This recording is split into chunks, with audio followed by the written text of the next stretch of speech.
This video is all about some of the benefits of doing regular exercise that I've noticed. When I look back after doing it for probably 25 years now, regularly doing exercise, making it a part of my life, doing it habitually, some of the lessons I've learned about what it has taught me, what changes it has made to my life, because a lot of those things it's taught me and a lot of the changes it's made, they carry over into the rest of my life. They're not just things that relate to fitness anymore.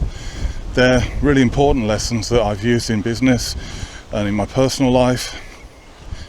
So that's what this video is about. So let's get started. Some of the biggest achievements that I've made on my self-improvement journey are to give up smoking, to give up drinking, and to completely change my diet to a really healthy diet from a really unhealthy one previously. And I'm convinced that learning to listen to my body was a key part of that, because the body wants to be healthy, wants you to do the right things for it, and it will tell you. It will tell you when you're doing unhealthy things, it will tell you when you're doing healthy things, but you need to be listening. Because if you were like me in the past, where I had kind of grown up and trained myself to ignore those signals, to not listen, to not even think about it, then it's going to be talking to you and you're just not listening. So once I started listening, that's when basically the difference it made was, the easiest way to explain it is, imagine if the willpower I need to achieve something like giving up smoking is 100% willpower, then it's giving me about 30% of what I need, maybe 40%, by just listening to my body, by listening to it and starting to build almost a relationship with it, like a mutually beneficial relationship rather than an abusive one, where I'm throwing alcohol down my neck and pointlessly smoking cigarettes all the time. Once I start listening, it's going to be telling me, look, if, for example, if I go running, my lungs are going to burn because I smoke. So when I listen to my body, it's telling me, it's saying, hey, we're burning because you keep abusing us.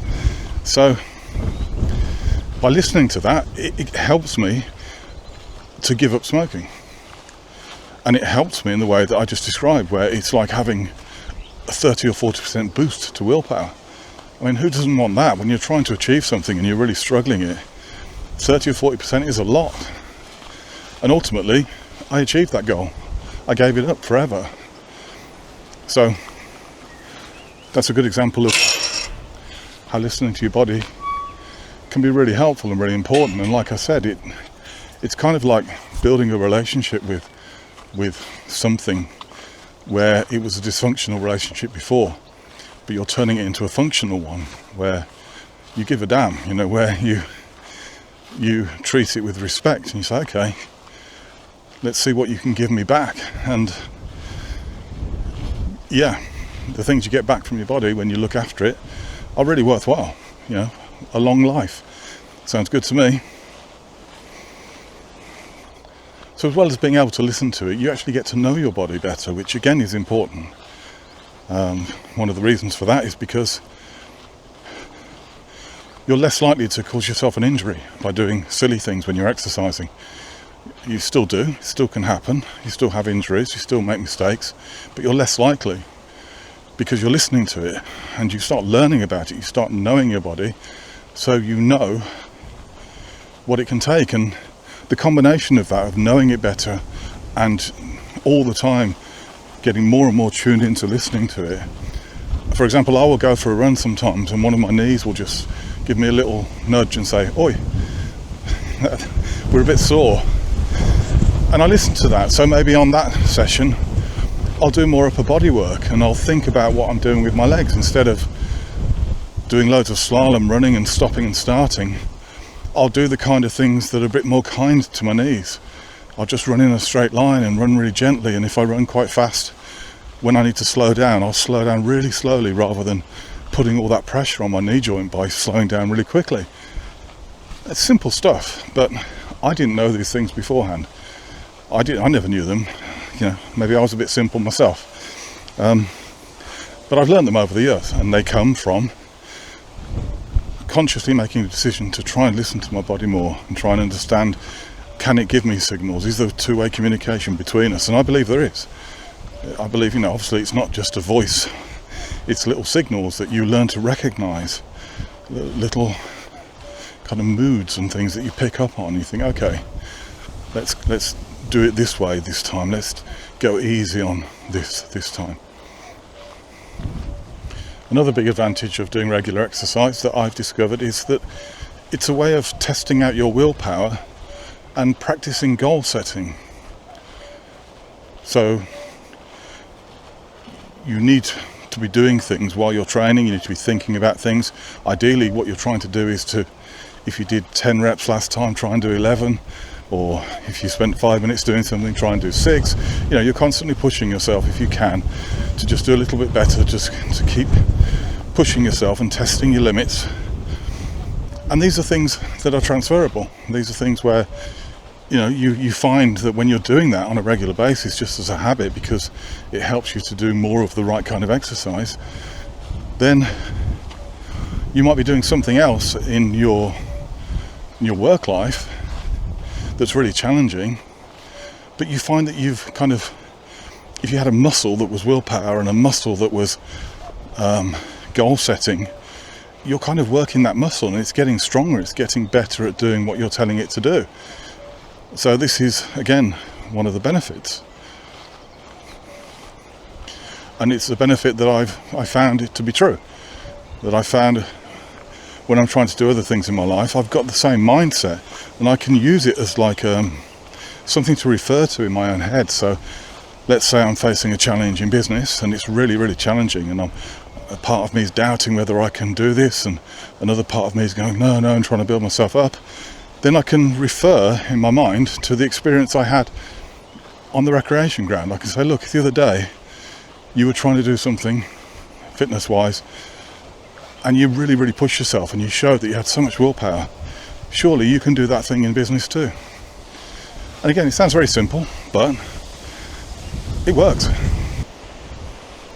Regarding those times when I'm exercising where I'm thinking about how many reps I did the time before and I try and beat it, then these kind of mind games, these mental mind games that you play, are really important and useful, and they have multiple benefits. So obviously when you're training, if you're constantly thinking about those things and pushing yourself, you're going to end up doing more exercise, you're going to be fitter.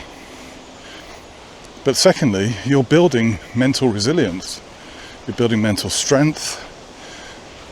One of the really important lessons that I realised I taught myself from doing this was the kind of no pain, no gain lesson.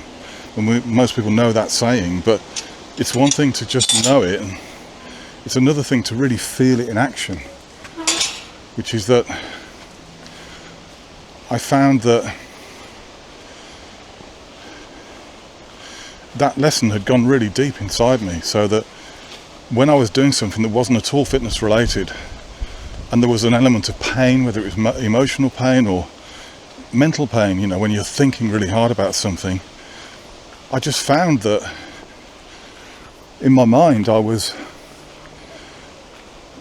understanding that anything that's worth having, there is a cost to that, there's a price to pay, and it's the no pain no gain rule that you're not, if you want to gain something, you might, to enjoy the benefits of it, you're going to suffer some kind of pain beforehand, which is the price of admission, the cost of that gain. And by repeatedly, if you train twice a week and you do that for a year, and every time you do it, you're going through these mental mind games where you're really hitting home the benefits. You have to suffer in some ways, but once you start enjoying exercise, or if you enjoyed it from the start, then it's not really suffering, is it? For me, feeling the pain of running backwards and forwards in the park in my favourite place, it's not real pain, it's not real suffering, it's hard work, but it's hard work that I absolutely love. And if someone said, well, you could be doing something else, I'll be like, no, I want to be here, putting myself through this suffering because it's just second nature now. It's just habitual. It's something I need to do. And so having these lessons become so deeply ingrained, I found that it does help me. It doesn't make everything easy in life. It's not a miracle cure for anything, but just in a small way, or maybe a bit more than a small way, having this no pain, no gain lesson really deeply ingrained, I find really helpful, because at that point when you feel the pain, when you're doing something different and you think, whoa, should I give up? Then when it's really deeply ingrained in you, you think, well, okay, what is it I'm trying to achieve? And at that point you remind yourself of the goal that you're aiming for. Why are you going through that pain? What is it you're trying to achieve? And then sometimes just by reminding yourself of what the goal is, that's enough to get you through it. But I wouldn't have done that previously. I would have given up. But because it's ingrained in me that I know as soon as I feel the pain and I get that urge, part of my brain says, hey, give up.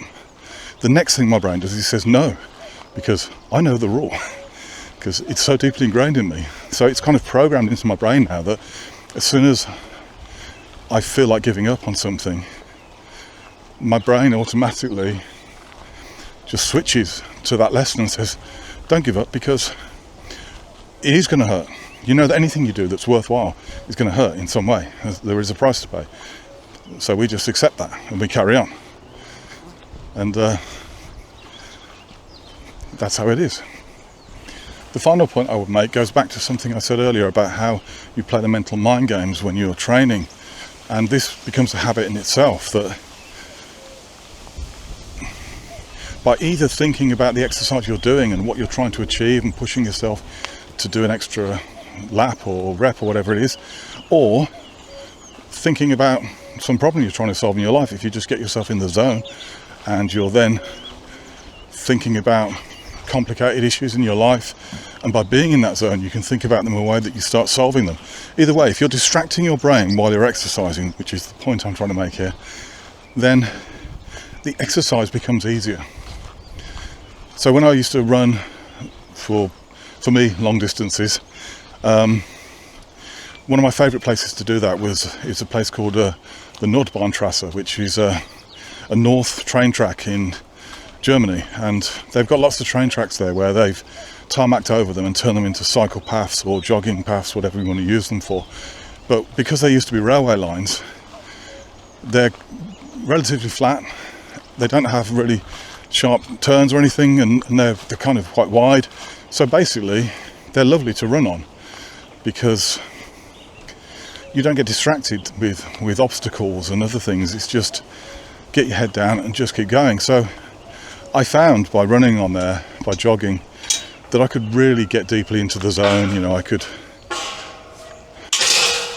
I was basically running on autopilot, and the kind of left, right motion of the running, it's almost a bit like the sound of a train. That kind of hypnotizes you a bit as well and gets you further and deeper into the zone. So running like that, I love that. It's a really good experience. And I realised that when I compared it with running on a pavement, where I was having to dodge around pedestrians and sometimes cross some roads with cars on and things, I couldn't get as deeply into the zone. So I realised, I understood that this railway track, it made a big difference.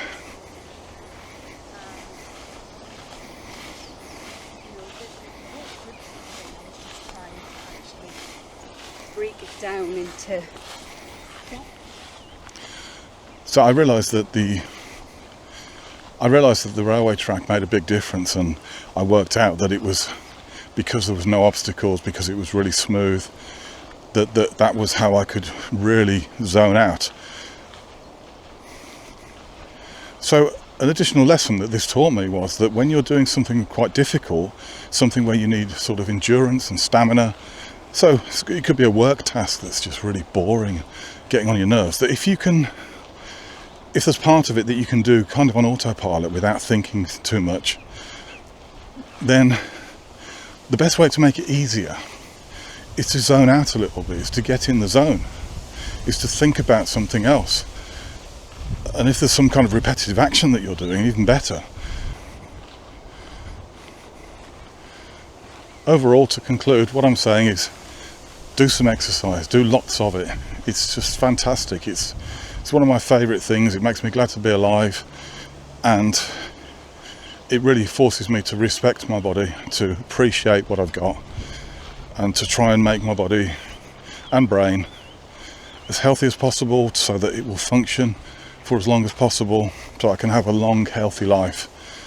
And whatever else I achieve in life, that will be just one achievement on its own, if nothing else, to have just got the best out of my body and mind by, although I didn't do it for many years early on in life, at some point when I realised that you've got to show it some respect, you've got to feed it the right fuel, you've got to give it what it needs.